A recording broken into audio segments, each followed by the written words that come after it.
Uh-huh. Uh-huh. Ow. Talk to him. I mean, sometimes you got people going against you and you just gotta go above and beyond all that. Let's go. Straight up the top, just so you know ain't no stopping us. Yeah, I see you been watching us. You could.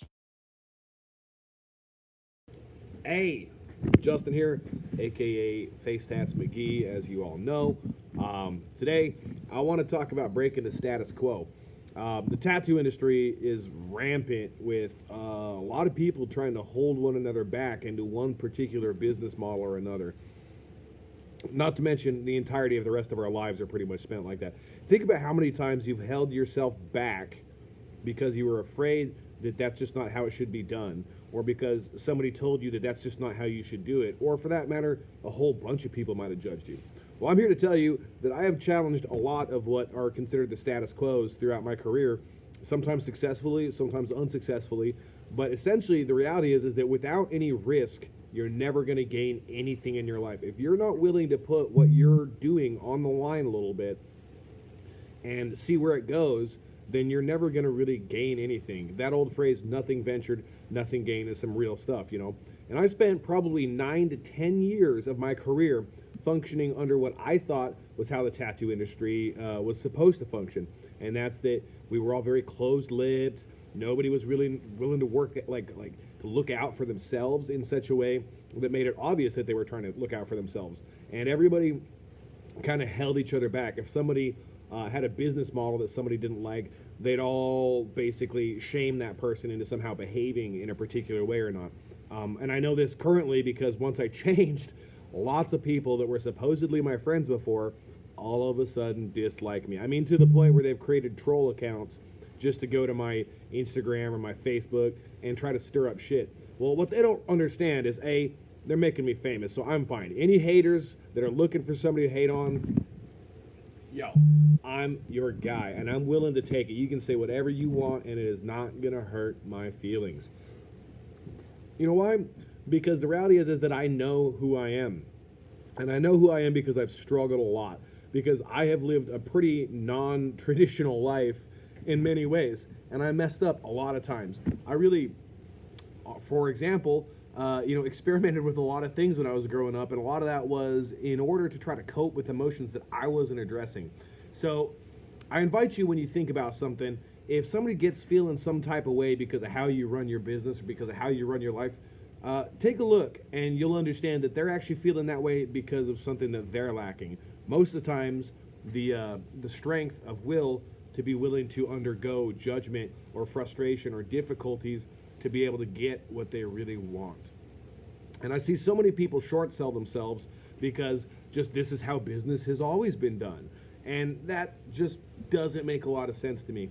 I mean, considering how often I feel like I see good friends of mine having to discount their work, which is quality work, in order to get people in their chairs, it's crazy to me to see the kind of momentum that doesn't build. And it's even crazier to look back at the last 10 years and understand that I built so little momentum in 9 years and so much in 1 year or less.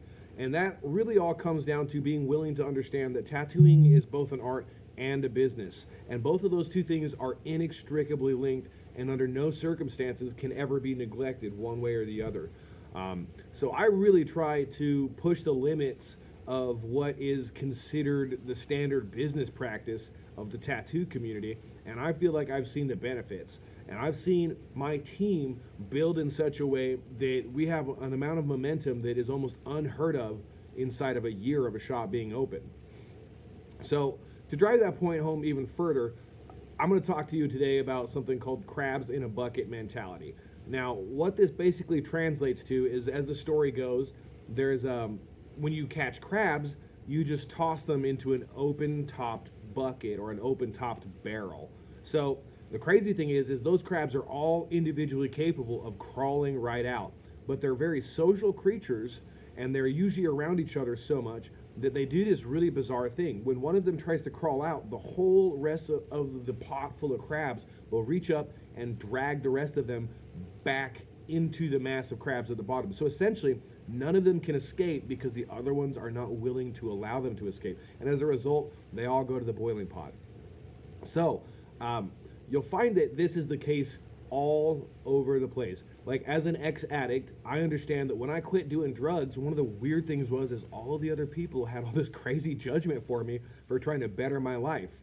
Well, it turns out it's because those people are feeling bad because they lack the strength of willpower to do that, or because they don't believe in themselves enough.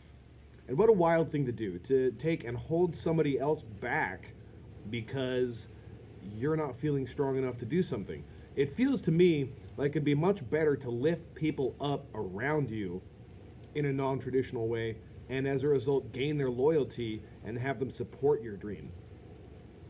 And I mean, that was a really hard time in my life because I had to throw away pretty much almost every social connection I had and start back over.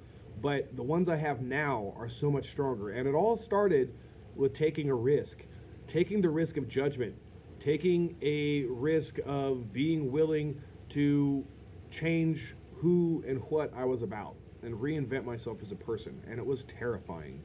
And I'm here to tell you, fear will hold you back. Only if you let it, though. Our apprentice Jaden here said the other day when we were talking about anxiety, and I really liked it, was that if you let anxiety and depression and self-doubt win, you're going to shrivel up into a little bug like a dead spider and die like a bitch. And I mean, personally, that hit home really, really hard. So now I want you for a few minutes to sit back and think about all of the times that you held yourself back because of somebody else's opinions, or even, I mean, let's be honest, because I know that I've done it before and I'm not proud of it. And that's why I make every effort I can to kill my jealousy and to kill my ego and to learn how to support and be supportive. But think about a time when maybe you held somebody back or had some opinion, or you're like, oh, be careful, bro, I wouldn't do that. And then as a result, somebody didn't activate themselves as fully as they could have. I mean, what a sad thing to think back on and be like, man, I actually not only held myself back, but I held some of the people I was around back because of my influence. But honestly, that's why I'm so different now, because I don't want to ever be that person again. I want to be the kind of person when people look back at, they can say he unapologetically pursued his dreams with a fervor I didn't know was possible. That he did it in such a way that he tried to lift the people that saw eye to eye with his dream up with him. And then, as a last thing to think about, I want you to think about a time when other people held you back and how it made you feel and how frustrating it was for you. And I think if we're all honest with ourselves, we can think of a time when we actually did let that win. We let that become who we were. We let that affect us in a negative way.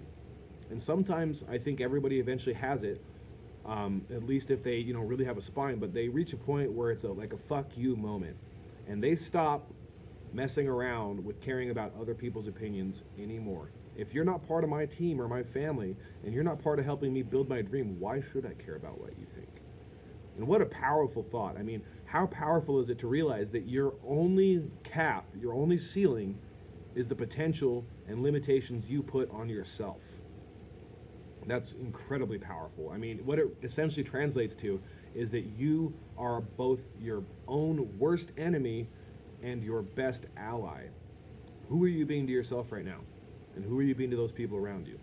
I think this is a really powerful message if you choose to think about it. And I would love to hear your thoughts about this, both in the comments here on YouTube, and if you're watching this on Facebook or Instagram or anywhere else or any other platforms, leave me some comments. I'd love to hear about what you think about this.